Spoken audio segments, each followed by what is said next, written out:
ஆட்டுக்கறியை போட்டு செம்மையா சமைக்கிறோம், பயங்கரமா ருசிக்கிறோம். இன்னைக்கு ஒரு விடு. சமைக்க தேவையான சட்டி வைக்க போறோம். எண்ணெய் ஊற்ற போறோம். ஊத்தியாச்சு.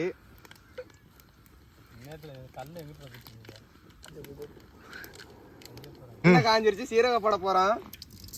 தேவையான சீரகம் தான் போட்டுக்கணும். பட்டவத்தை போட்டுக்கலாம். இப்போ கரண்டி வச்சு லைட்டாக கிண்டிக்கலாம்.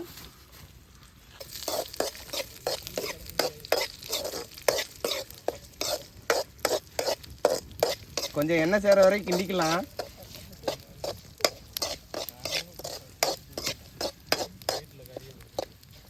இப்போ வத்தை வதங்கிருச்சு. இப்போ வெங்காயத்தை போடுறோம், சின்ன வெங்காயத்தை. காரம் சரியான காரணங்களா பிச்சு போட்டு வாயில வைக்க. இப்போதைக்கு கறியை போட போகிறோம். சட்டி நல்லா காமிச்சா எண்ணெயே காணும்.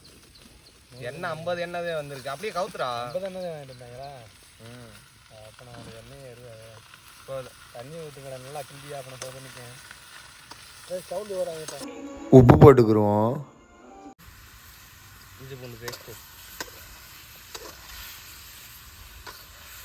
தண்ணி வருமாவாமா? லைட்டாக ஒரே தண்ணி லைட்டாக ஊற்றணும். சட்டி வேறு அதான் சட்டி. லைட்டாக வதங்க தண்ணி ஊற்றிக்கலாம். இஞ்சி பூண்டு பேஸ்ட்டை போட்டுக்கலாம்.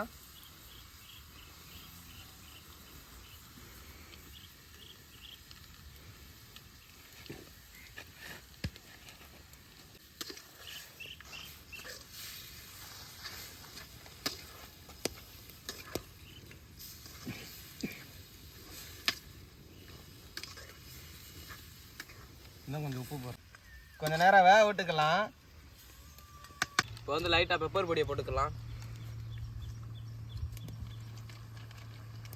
ஒரு கிண்டிக்கலாம். வெந்துருச்சு. எல்லாம் ரெடி ஆயிருச்சு. சட்டா போட்டு வேக வச்சாச்சு. அப்படியே இறக்கிறோம். மல்லியை போட்டுக்கிறோம்.